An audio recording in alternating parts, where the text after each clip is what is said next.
अगर जब बिहार का नाम जब भी आता है तो लोग हंसने लगते हैं। अच्छा बिहारी है, लोग हंसने लगते हैं। ऐसा एक लड़का अपने दम पर शनफ बिहार और ब्रांड बिहार बना करके पूरे भारत में घूमता है। उनके ऊपर भारतीय दंड संहिता की धारा 153A(b), 505, 468, 471 एंड 120B के अंतर्गत उनके खिलाफ मुकदमा दर्ज है। और चुनौती दिया था उसने तेजस्वी यादव जी को। तेजस्वी यादव जी लालू यादव जी के बेटे के अलावा और कौन सी योग्यता रखते हैं कि भैया ठोक देंगे कट्टा कपार में, आइए ना कभी बिहार में। और वहाँ पे जातिगत गाने भी चलते हैं। एक जाति का गाना हमेशा दूसरे जाति को भड़काता है। दो समूहों को भड़काने वाला कृत्य क्या ये नहीं है? बिहार में शराब बंद है ऐसा सुनने में मिलता है, लेकिन वहाँ पे होम डिलीवरी होती है शराब की। आपको बताऊँ ये दबाना वबाना कुछ नहीं है। वो लड़का बाहर निकलेगा और इन सभी धाराओं में जिन सेक्शन में मैं बताया, मैं दावे के साथ कहता हूँ वो निर्दोष साबित होगा। और जैसे ही वो बाहर आएगा मुझे इस बात का पूरा विश्वास है कि बिहार की जनता उसे सराखों पे बैठाएगी। और अगर मनीष कश्यप की टीम या कोई भी मुझे संपर्क करता है, मैं उनका केस फ्री ऑफ कॉस्ट लड़ूंगा। मैं न लड़ूंगा, बल्कि मैं इसका आश्वासन देता हूं कि 100% सभी धाराओं में उनका एक्विटल होगा। बिहार की धरती से भारत के पहले प्रधानमंत्री कहे जाने वाले चाणक्य वहाँ के धरती के, और उनके साथ में भी उनके जन्म स्थान पर ऐसा कृत्य किया गया था। उनके साथ भी कॉन्स्पिरेसी रची गई थी और उनके खिलाफ भी उनको अपराधी बना करके कारावास में डाला गया था। रे रोक युधिष्ठिर को न यहाँ जाने दो, इसको स्वर्ग धीर, पर फिरा हमें गांडीव गदा लौटा दे अर्जुन भीम वीर, कह दो शंकर से आज करे वो प्रलय नित्य फिर एक बार, पूरे भारत में गूंज उठे हर हर बम बम का महोच्चार। ये कविता पाठ उन्होंने उस दौरान में किया था और उस दौरान की सत्ता ने स्वीकारा भी था। तो जब जब आप लोगों की आवाज़ दबाने का प्रयास करेंगे तब तक आप ध्यान रखना विद्रोह की स्थिति पैदा होगी। नमस्कार, मैं हूं विमल त्यागी और आप देख रहे हैं यूथ मिनट टीवी। लगातार बिहार की बात हो रही है। बिहार में जो इस समय मनीष कश्यप के साथ हो रहा है, सभी लोग उस पर चर्चा कर रहे हैं। आखिरकार एक पत्रकार को जिस तरीके से बिहार पुलिस ने गिरफ्तार किया या जिस तरीके से उसके साथ इस समय व्यवहार हो रहा है, क्या वह आतंकवादी है? कि जहां एक तरफ लोकतंत्र की बात हो रही है, राहुल गांधी विदेश जाकर यह कहते हैं कि देश में लोकतंत्र खतरे में आ चुका है क्योंकि मोदी सरकार किसी को बोलने नहीं देती, मीडिया बिक चुकी है, मीडिया की आवाज को दबाया जा रहा है। लेकिन बिहार में जो इस समय हो रहा है, बिहार के पत्रकार जब बिहार के मुद्दों पर बात करते हैं, बिहार की आवाज को उठाते हैं, तो उनको जेल में डाल दिया जाता है। इस मुद्दे पर बातचीत करने के लिए हमारे साथ पुरुषोत्तम तिवारी जी हैं, सुप्रीम कोर्ट के वकील हैं, जाना माना नाम है। सर से चर्चा करते हैं, जिस तरीके से मनीष कश्यप के साथ इस समय हो रहा है, ऐसा गिरफ्तार किया गया, ऐसी धाराएं उन पर लगाई गई जैसे बहुत बड़ा अपराधी हो, किस तरीके से देखते हैं आप? सबसे पहले तो आपका बहुत बहुत धन्यवाद जी। और ये जो मनीष कश्यप के विषय पे आप चर्चा कर रहे हैं, तो मनीष कश्यप के ऊपर सबसे पहले मैं आपको स्पष्ट करता हूँ कि उन पे भारतीय दंड संहिता की किन धाराओं में उनके ऊपर सभी आरोप लगाए गए हैं। उनके ऊपर भारतीय दंड संहिता की धारा 153A(b), 505, 468, 471 एंड 120B के अंतर्गत उनके खिलाफ मुकदमा दर्ज है। मैं आपको थोड़ी सी जानकारी दे देता हूँ कि 153A(b) होता क्या है। देखो, जब कोई व्यक्ति दो समूहों के बीच में शत्रुता फैलाने का कृत्य करता है तो ऐसे अपराधों को 153A(b) के अंतर्गत रखा जाता है। और जब कोई व्यक्ति राष्ट्रीय एकीकरण के प्रतिकूल व्यवहार करता है, जब राष्ट्रीय अखंडता को खतरे में डालने का प्रयास करता है, कुछ ऐसे झूठी खबरें फैलाता है, तो वहाँ पे 505 लगाया जाता है। यानी कि अगर एक व्यक्ति किसी फोर्ज डॉक्यूमेंट को, इलेक्ट्रॉनिक रिकॉर्ड को, ये जानते हुए कि ये फोर्ज्ड है, चीटिंग के पर्पज से उसका इस्तेमाल करता है, तो ऐसे अपराधों के लिए 468 लगाया जाता है। और जब कोई व्यक्ति, one who commits knowingly that particular document और electronic record is genuine which he knows to be forged और has a reason to believe forged, तो that offence is treated in the same manner as any cheating और fraud. और 120 is a criminal conspiracy, आपराधिक षड्यंत्र। तो इस प्रकार के धाराओं में उनके खिलाफ में मुकदमा दर्ज किए गए हैं।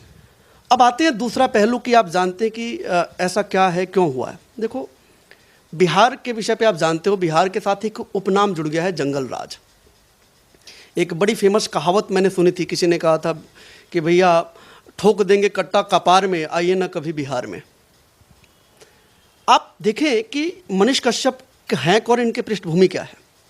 मनीष कश्यप एक साधारण परिवार का लड़का है, एक ऐसा लड़का जो पढ़ा लिखा और अपने प्रदेश की छवि सुधारने के लिए उसने एक पहल उठाया और सच तक नाम से उन्होंने यूट्यूब चैनल स्टार्ट करा।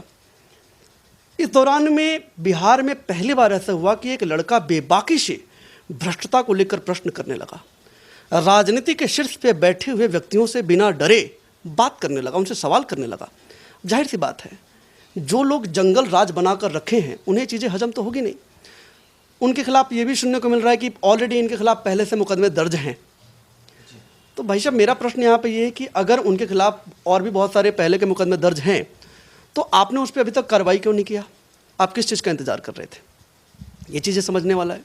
दूसरा विषय, जिन अपराधों में आपने उनके खिलाफ में डाला है कि दो समूहों के बीच में इन्होंने नफरत और कुछ वैसा फैलाने का प्रयास किया। आपको पता है बिहार में एक चलन है, वहाँ पे हमेशा जातिगत राजनीति को प्राथमिकता दी जाती है और वहाँ पे जातिगत गाने भी चलते हैं। एक जाति का गाना हमेशा दूसरे जाति को भड़काता है। दो समूहों को भड़काने वाला कृत्य क्या ये नहीं है? क्या यहाँ पे आप आपराधिक मुकदमा दर्ज नहीं करवा सकते हैं? तो यह पूरी तरीके से राजनीति से ओतप्रोत मुकदमा है, ऐसा मेरा मानना है।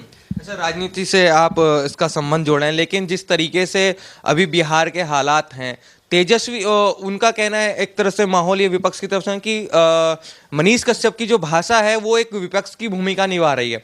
तेजस्वी यादव को चुनौती देते हैं कि मैं अगर 2025 में आपको सीएम बनने नहीं दूंगा, आपको 180 दिन में आपकी सरकार गिरा दूंगा। तो क्या वो बीजेपी का सपोर्ट है या किसी जो लालू यादव का परिवार के विरोधी हैं, नीतीश के विरोधी हैं, उनका सपोर्ट मनीष कश्यप को हो सकता है?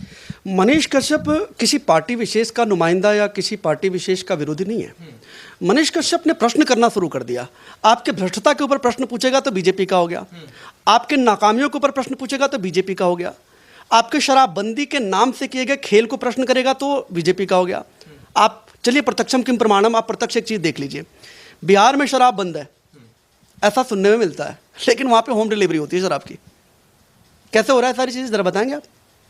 ये प्रश्न पूछने की हिमाकत कर दिया उसने ना। आप ये समझो कि एक बनी एक जो पुरानी चली आ रही है एक तंत्र, जिसमें जंगल राज उपनाम दे दिया गया, अपराध की गढ़, तो वहाँ पे एक लड़का उभरता है, नौजवान लड़का, और अपने दम पे एक साधारण परिवार का है। अगर मनीष कश्यप किसी मंत्री का बेटा होता तो हिम्मत होती किसी की दर्ज कर दे कोई एफआईआर? कोई बड़ा व्यक्ति होता, कोई दर्ज कर सकता था एफआईआर? मनीष कश्यप एक साधारण परिवार का बेटा है, जिसके जाने के बाद में उसके पीछे से उसके माँ बाप परेशान हो सकते हैं, या एक हर वो आम परिवार जो विपदा से गुजरता है कोर्ट कचहरी में जाने के बाद में, ठीक लगभग ऐसी स्थिति है मनीष कश्यप की। तो इसलिए आपने उसे परेशान कर दिया। आपको मैं बता दूं, बिहार के कुछ ऐसे लोग भी हैं जिन्होंने तमिलनाडु वाला विषय जिसको लेकर के मनीष कश्यप को घेरा जा रहा है, उस विषय पर उन्होंने वीडियो भी शेयर करा और कहा है कि आपकी हिम्मत हो तो आप केस कर दो हमारे ऊपर। ट्वीट करा उन्होंने इस चीज़ को लेकर के। दूसरा विषय मैं आपको बताता हूँ कि तमिलनाडु वाला विषय जो मनीष कश्यप ने कहा, भाई ये बात सही भी है। दरअसल विषय ये है कि रोजगार के दृष्टिकोण से बिहार के लोग जाते हैं अलग अलग राज्यों में, क्योंकि बिहार में रोजगार नहीं है। यद्यपि आपको बताऊं, सब चीज़ के जिम्मेदार बिहार के लोग ही हैं। तो जब जाते हैं तो तमिलनाडु में वहाँ के जो लोकल मजदूर हैं वो 700-800 दिहाड़ी लेते हैं, और ये गए बेचारे तो पेट की मार, भूख की मार ने इन्हें मजबूर कर दिया। इन्होंने 500 में करना शुरू कर दिया, 400 में करना शुरू कर दिया। तो इन सब चीज़ों को लेकर के वहाँ के जो स्थानीय लोग थे उन लोगों ने इनके साथ मारपिटाई करना शुरू कर दिया।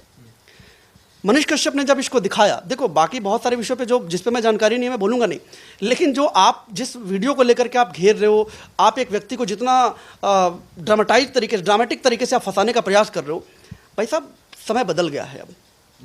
और चुनौती दिया था उसने तेजस्वी यादव जी को। तेजस्वी यादव जी लालू यादव जी के बेटे के अलावा और कौन सी योग्यता रखते हैं? आप खुद भी जानते हो कौन सी योग्यता रखते हैं, और क्या करा उन्होंने ऐसा? आप देखें तो पिछले 30-35 वर्षों से शासन लगभग इन्हीं लोगों के मिली भगत से चल रहा है, और इसके बावजूद भी बिहार की स्थिति क्या है सबके सामने स्पष्ट है। उसको लेकर के कोई प्रश्न पूछ दिया तो अपराधी हो गया, उसको लेकर के कोई भी सही सवाल कर दे तो अपराधी हो गया। इनके मंत्रियों की लिस्ट देखिए कि इनके खिलाफ मुकदमा दर्ज है कि नहीं है। अपराधियों का पूरा गढ़ बना दिया इन लोगों ने। अब बिहार में भी जाकर के दे दीजिए, देखिए आए दिन मर्डर होते हैं, पुलिस उनको तो नहीं पकड़ती है। एक लड़के ने प्रश्न क्या कर दिया, इतनी आग लग गई कि आपने उसको टेररिस्ट बना दिया। तो मुझे लगता है कि अब यहाँ पे विचार करना चाहिए, क्योंकि राजनीति से ओतप्रोत है। लोकतंत्र की बात हो रही थी कि लोकतंत्र खतरे में है, तो क्या लगता है बिहार में लोकतंत्र जिंदा है क्या आज के समय? देखिए, ऐसा नहीं है कि लोकतंत्र खत्म हो गया है, लोकतंत्र है तभी तो आप बोल रहे हो, लोकतंत्र है तभी तो मैं बोल रहा हूँ। लेकिन हमें यहाँ पे ये विचार करना है कि बिहार में जिस हिसाब से एक आवाज़ को दबाया जा रहा है, आपको बताऊँ ये दबाना वाना कुछ नहीं है, वो लड़का बाहर निकलेगा और इन सभी धाराओं में जिन सेक्शन में मैं बताया, मैं दावे के साथ कहता हूँ वो निर्दोष साबित होगा। और जैसे ही वो बाहर आएगा, मुझे इस बात का पूरा विश्वास है कि बिहार की जनता उसे सलाखों पे बैठाएगी और बिहार की जनता प्रतिनिधिमंडल की रूपरेखा बदलने के लिए अब तैयार भी है। वो समय गया। ये लोग जाति के नाम पर, एक वर्ग समूह के नाम पर इन लोगों ने राजनीति करा, आज भी कर रहे हैं। कोई यादव जी है तो कोई पंडित जी है, ये क्या तरीका है? उसका नाम त्रिपुरारी तिवारी, तो क्या अपराध है त्रिपुरारी तिवारी नाम होना? अपराध है। मनीष कश्यप, कश्यप गोत्र है, लगा लिया उन्होंने, ये कोई अपराध तो नहीं है। लेकिन इन्होंने कैसे प्रस्तुत करा जी? क्या अपनी नाकामी को लेकर कोई चर्चा करेंगे कि आप क्रिकेट में गए, आपके साथ क्या हुआ? उस पर चर्चा नहीं करेंगे लोग। बस ये है कि आप प्रश्न नहीं पूछ सकते, आपको हक नहीं है प्रश्न पूछने का। दिस इज प्योरली जंगल राज, ये आपको बताता हूं मैं।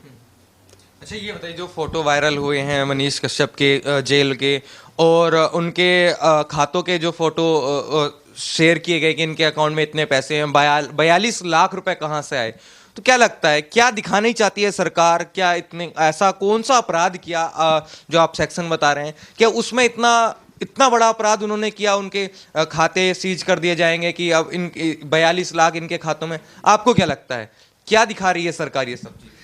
6 भारतीय दंड संहिता की 6 धाराओं में यह अपराध दर्ज है और उन सभी धाराओं में अगर आप देखेंगे तो इसमें कहीं नहीं लिखा है कि किसी के अकाउंट में अगर रुपए आए हैं 42 लाख रुपए हैं। 42 लाख रुपए यार आज के समय में सीधे बता दे रहा हूँ कोई बहुत बड़ी रकम नहीं है। और ये पूछने वाले व्यक्ति के खाते में कितने हैं, क्या उन्होंने ब्यौरा दिया है?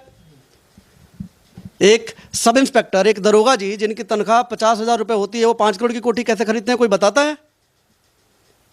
एक मुख्यमंत्री जी इनकी तनख्वाह कितनी होती है और उनके पास में 100 करोड़ की संपत्ति कैसे आ जाती है? कोई इस विषय पे चर्चा करता है? नहीं करता है। मनीष कश्यप के ऊपर 42 लाख रुपए आ गए, ये हो गया। देखो खैर इसकी तो पहले मुझे जानकारी नहीं कि एग्जैक्टली उनके अकाउंट में कितने रुपए हैं, नहीं है। और ये निजता का विषय है, राइट टू प्राइवेसी। अगर उसके अकाउंट में रुपए हैं, कमाया होगा, टैक्स भरा होगा उसका, आपको किस बात की पीड़ा है? आप लोग भी तो चैनल चलाते हो, आजकल तो सोशल मीडिया प्लेटफॉर्म बन चुका है, लोगों के लिए आय का भी साधन बन चुका है। He is earning, what the problem in this? स्पष्टता मैं आपको कहूं तो ये चीज समझा देना चाहता हूं कि इस देश में कानून का राज है। Constitution are not ephemeral equities designed to pass to just only fulfill the particular intentions of the people. आपने लगा दिया, एक मंत्री श्री रामचरितमानस के ऊपर बड़बोलापन करता है, बिहार सरकार का, तेजस्वी जी का मंत्री है, क्या उससे वर्ग विशेष की भावनाएं आहत नहीं होती हैं? क्या आप वहाँ पे 153 AB और 505 नहीं लगा सकते थे? आप मंत्री के खिलाफ कार्रवाई नहीं कर सकते थे? लेकिन नहीं, वो मंत्री जी हैं, उनके खिलाफ कार्रवाई नहीं होगी। राजा का बेटा भाई साहब राजा नहीं बनेगा। अब तो परिवर्तन होगी, लोग चुनौती दे रहे हैं। उसने कहा कि मैं सरकार बदल दूंगा, हो सकता है उसकी जो भी बोला होगा, आम जनता है, वहाँ का वोटर है, वोटर सरकार बदल सकता है, क्या दिक्कत है इसमें? किसी को क्या पीड़ा है आप बताइए? और कुछ नहीं है इसमें। जो भाषा की अगर हम बात करें तो महाराष्ट्र में जैसा देखा गया, महाराष्ट्र के लोग वहाँ की भाषा को ज़्यादा वो करते हैं, गुजरात हो या मतलब और जो अदर राज्य हैं। लेकिन अगर मनीष कश्यप बिहार की बात की, तमिलनाडु में ये हो रहा है बिहारियों के साथ, अगर बिहार की बात, तो बिहार की सरकार को मनीष कश्यप को समर्थन करना चाहिए था, उनको जेल में डालना चाहिए था अगर वो बिहार की बात कर रहा है मनीष कश्यप? देखिए, मनीष कश्यप बिहार की बात कर तो रहा है, लेकिन वो बात बड़ी कड़वी है। अब जो इसके जवाबदेह हैं वो इस बात को छुपाना चाहते हैं। मनीष कश्यप कोई अनोखा नहीं है। जब कोई व्यक्ति आता है, कुछ ऐसा करने का प्रयास करता है, तो राजशीर्ष नेतृत्व में बैठे हुए लोग स्वयं को आका मान लेते हैं और उसको दबाने का प्रयास करते हैं। बल्कि मैं आपको बताऊं, इन विषयों पे मैं अपने सभी अधिवक्ता साथियों से भी अपील करना चाहूँगा कि किसी भी विषय को लेकर के आप स्पष्टता से आएँ और अपनी बातों को आप बेबाकी से रखना शुरू करें। क्योंकि जब देश हमारा गुलाम था, उस दौरान में भी, आज़ादी में भी हमारे अधिवक्ता साथियों ने ही अग्रणी भूमिका निभाई है। और आज भी राज्य की परिस्थिति बदलनी हो, राष्ट्र की परिस्थिति बदलनी हो, उसमें हमारे अधिवक्ता साथियों की भूमिका को नज़रअंदाज नहीं किया जा सकता है। तो अगर मुझे लगता है कि सभी अधिवक्ता साथियों को इसमें एकजुट होकर के, एकमत होकर के और इस विषय पे पक्ष अपना रखना चाहिए, ताकि लोगों को चीज़ें समझ में आए और सरकार की जाने वाली ये मनमाना हरकतों को लेकर के भी प्रश्न करना चाहिए। महात्मा गांधी जब हमारे यहाँ पे आए थे चंपारण की धरती से, तो वहाँ पे उन्होंने आंदोलन शुरू कर दिया। उस दौरान की सरकारों ने भी उनका दमन किया था, उस दौरान की सरकारों ने भी उनके खिलाफ में कार्रवाई किए थे। तो पता नहीं ऐसा क्या हो गया है कि वहाँ की तंत्र, वहाँ की वर्तमान की व्यवस्था हर आवाज़ को दबा देना चाहती है जो आवाज़ उन पर प्रश्न खड़ा करती है। वो चाहते कि जो चल रहा है चलते रहे। लालू यादव जी राबड़ी देवी जी, तेजस्वी यादव जी, तेज प्रताप यादव जी, उसके बाद भी उनके बच्चे होंगे, उनके पोते होंगे, सारे के सारे बिहार उनके पापा ने उनके नाम पर रजिस्ट्री कर दी। भाई ऐसा क्यों है? बल्कि आपको स्वीकारना चाहिए, विरोध की राजनीति स्वीकारनी चाहिए आपको। देखिए, मैं किसी पार्टी विशेष की बात नहीं करता हूं, लेकिन बिहार की धरती से जन्मे रामधारी सिंह दिनकर का तो नाम आपने सुना होगा। उस दौरान में हम चीन की लड़ाई हारे थे, और चीन की लड़ाई हारने के दौरान में वो कांग्रेस से ही नामित सांसद थे। तो उन्होंने सदन में उस दौरान के सबसे बड़े हीरो पंडित जवाहरलाल नेहरू के खिलाफ में कविता पढ़ा था। रे रोक युधिष्ठिर को न यहाँ जाने दो, इसको स्वर्ग धीर, पर फिरा हमें गांडीव गदा लौटा दे अर्जुन भीम वीर, कह दो शंकर से आज करे वो प्रलय नित्य फिर एक बार, पूरे भारत में गूंज उठे हर हर बम बम का महोच्चार। ये कविता पाठ उन्होंने उस दौरान में किया था, और उस दौरान की सत्ता ने स्वीकारा भी था। तो जब जब आप लोगों की आवाज़ दबाने का प्रयास करेंगे, तब तक आप ध्यान रखना विद्रोह की स्थिति पैदा होगी, और वो विद्रोह बड़े से बड़े अहंकारी लोगों को खत्म कर चुका है। जी, अभी हाल ही में आपने देखा होगा कि सीबीआई जो तेजस्वी यादव से पूछताछ करती है, तो कहते हैं वो कि जो मोदी सरकार है ये सीबीआई ईडी के बहाने से तानाशाही कर रही है, ये विपक्ष के नेताओं की आवाज को दबाया जा रहा है। तो आज मनीष कश्यप के साथ जो हो रहा है, तो ये सही माना जाए कि तानाशाही मोदी नहीं, तानाशाही नीतीश कुमार और तेजस्वी यादव कर रहे हैं? जिस प्रकार से एक्शन लिया गया उस तरीके से तो बिल्कुल ये एक आर्बिट्रेरी और यूनिलैटरल एक्शन है, सरकारी मशीनरी का दुरुपयोग है। लेकिन मैं बीजेपी और मोदी जी और इन सब के विषय पे मुझे नहीं लगता कि मुझे बोलना चाहिए, और मेरा विषय नहीं है। मेरा विषय तो कानूनी पहलू का है। देखो, आपको मैं बताता हूँ, इतने वर्षों में बिहार की स्थिति अभी ऐसी क्यों है कि वहाँ के लोगों को दर बदर की ठोकर खानी पड़ती है? क्या प्रश्न पूछना गलत है? ऐसा क्यों है कि भारत के दूसरे राज्यों में बिहार को बिहारी कह के बिहार वालों को गाली दिया जाता है? क्या प्रश्न पूछना गलत है? कौन है सत्ता में? किससे प्रश्न पूछे?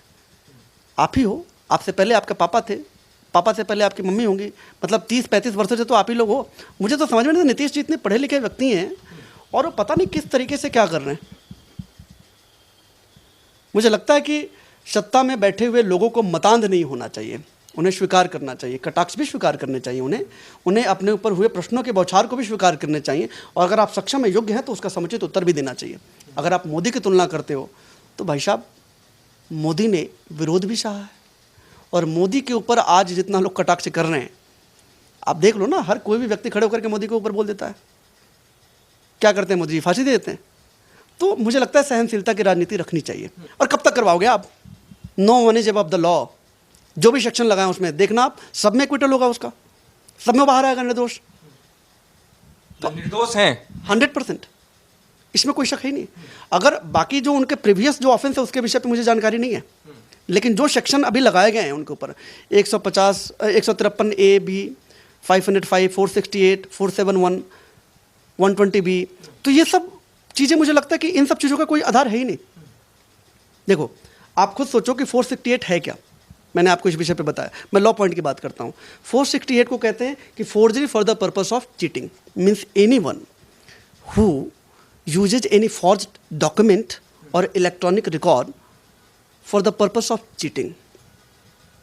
इस ऑफेंस को इसमें काउंट किया जाता है। That person shall be punishable with the terms as per the descriptions. But यहाँ पे आप ये साबित कर पाओगे कोर्ट में? लगा तो दिया आपने, क्योंकि आपके पास यही ऑप्शन था, दूसरा था नहीं। उसके ऊपर आप 376 का लगा नहीं सकते, आप उसके ऊपर घोटाले का लगा नहीं सकते, चारा घोटाले का केस तो आप मनीष कश्यप पे लगा नहीं सकते, आप उसके ऊपर ईडी का छापा तो पड़वा नहीं सकते, क्योंकि आपको भी पता है साधारण परिवार का लड़का है, मिलेगा क्या। और आप उसके ऊपर ब्लैकमेलर और पता नहीं क्या क्या बातें आप फैला रहे हो, सारी चीज़ें। नहीं भाई साहब, ऐसा नहीं करना चाहिए। अल्टीमेटली कोर्ट निर्णय करेगी। कोर्ट से पहले आप निर्णय करने वाले कोई नहीं होते हो। आपका जो काम है आपने कर दिया, जो आपके बस में था आपने कर लिया। अब आप कोर्ट को भी क्या अपने घर पे बुला लोगे? नहीं। न्यायपालिका स्वतंत्र है, स्वतंत्र रहेगी और रही है हमेशा से। यह देश आज़ाद है सर। तो मुझे लगता है कि ये ज़्यादा बड़बोलापन ना करके अब उन्हें को ट्रायल भी फेस करना चाहिए। ठीक है, अगर मैंने आपको स्पष्ट बता दिया ना कि किसी भी सेक्शन का अगर आप लॉजिकल भी एनालिसिस करें, बैठ करके डिस्कस करें कि आखिर सेक्शन कहाँ एग्जिस्ट करता है। 153 ए एंड बी, ये सेक्शन क्या होता है? ये सेक्शन ये होता है कि दो समूहों के बीच में नफरत फैलाने का कृत्य करना। क्या करा उसने ऐसा, उस पर डिस्कस कर लीजिए। कैसे, ऐसे कौन से अपराध करे उसने? तमिलनाडु वाली वीडियो दिखा दी, ये अपराध करा। मैं कहता हूँ इस चीज़ को लेकर के कि बिहारियों को गाली दिया जाता बाहर, क्या अपराध कर दिया इसमें मैंने? क्या सच नहीं है? क्या आपने नहीं देखा है? महाराष्ट्र में क्या हुआ बिहारियों के साथ नहीं पता है? कहाँ नहीं होता है? लेकिन ये आपको बुरा, ये आपको हजम नहीं होगा, तो ये आपकी अपनी प्रॉब्लम है भाई साहब, उसमें मैं कुछ नहीं कर सकता या मनीष कश्यप कोई कुछ नहीं कर सकता। लेकिन सवाल तो पूछे जाएंगे सर, अब तो परिस्थिति बदल गई, प्रश्न तो पूछे जाएंगे। हाँ पूछे जाएंगे सवाल। बिल्कुल प्रश्न अच्छा, पूछे जाएंगे। आपने अभी कहा था कि मनीष कश्यप का मैं समर्थन करता हूं, उनके लिए केस फ्री में लड़ूंगा। अच्छा, ऐसा क्यों कर रहे हैं आप? मतलब देखो क्या है सर, बिहार की राजनीति में पूरे भारतवर्ष में अगर जब बिहार का नाम जब भी आता है तो लोग हंसने लगते हैं। अच्छा बिहारी है, लोग हंसने लगते हैं। ऐसा एक लड़का अपने दम पर शनफ बिहार और ब्रांड बिहार बना करके पूरे भारत में घूमता है। भाई साहब प्राउड का मोमेंट है हमारे लिए। मतलब मेरे लिए तो एक आंदोलनकारी व्यवस्था हो गई जहाँ पे हर युवा वर्ग अपने पेट पालने के लिए भाग रहे हैं। वहाँ पे उसने सोशल मीडिया को अपना साधन बनाया और बिहार को एक ऐसे रूप में प्रस्तुत करने लगा जो वहाँ पे शासन करने वाले लोग नहीं कर पा रहे हैं। तो मुझे लगता है कि हमें उसका समर्थन करना चाहिए। अभी आपने देखा होगा कोई बड़ा नेता अगर जेल में पकड़ा जाए ना, वो 2 मिनट के अंदर में उसका मतलब मुझे लगता है कि 1 दिन भी जेल में नहीं रहता, वो बाहर आ जाता है तब तक जब तक उसका अपराध वाकई में उतना संगीन ना हो। इसके ऊपर जितने भी सेक्शन लगे हैं, अगर उनके मंत्रियों की लिस्ट आप देखेंगे ना तो उन लोगों के ऊपर बड़े बड़े आपराधिक मामले दर्ज हैं सर। तो समर्थन मतलब मनीष कश्यप को होना चाहिए। आप समर्थन करते हैं, आप पुरुषोत्तम तिवारी जी मनीष कश्यप का, अगर मनीष कश्यप चाहे तो फ्री में केस लड़ेंगे? देखो मैं निजी तौर पे मनीष कश्यप का मैं समर्थन करता हूं, और अगर मनीष कश्यप की टीम या कोई भी मुझे संपर्क करता है मैं उनका केस फ्री ऑफ कॉस्ट लड़ूंगा। मैं ना लड़ूंगा, बल्कि मैं इसका आश्वासन देता हूं कि 100% सभी धाराओं में उनका एक्विटल होगा। बाकी जो उनके प्रीवियस अपराध है उसके विषय पे मेरी जानकारी नहीं है, अगर कुछ हुए तो हमारे साथ थे पुरुषोत्तम तिवारी जी, सुप्रीम कोर्ट के वकील हैं। जो मनीष कश्यप के साथ इस समय हो रहा है उस पर उन्होंने बताया कानून की जो धाराएं उन पर लगाई गई हैं वो किस तरीके से लगाई हैं, कितना सही है, कितनी जल्दी उनको बेल मिल सकती है या निर्दोष साबित हो सकते हैं। इन्होंने यह भी कहा कि ये मनीष कश्यप का समर्थन करते हैं क्योंकि मनीष कश्यप बिहार की आवाज़ हैं, देश की आवाज़ है, वो जो मुद्दे बिहार के हैं उसको उठाते हैं। लेकिन बिहार की सरकार को वो पचा नहीं, क्योंकि जो तेजस्वी यादव युवाओं की बात करते हैं, लेकिन मनीष कश्यप जब युवा हैं वो असल में मुद्दे बिहार के उठा रहे हैं, तो वो तेजस्वी यादव को भी पचे नहीं। कितना सहमत है असहमत है वो जरूर कमेंट करके बताएं। धन्यवाद।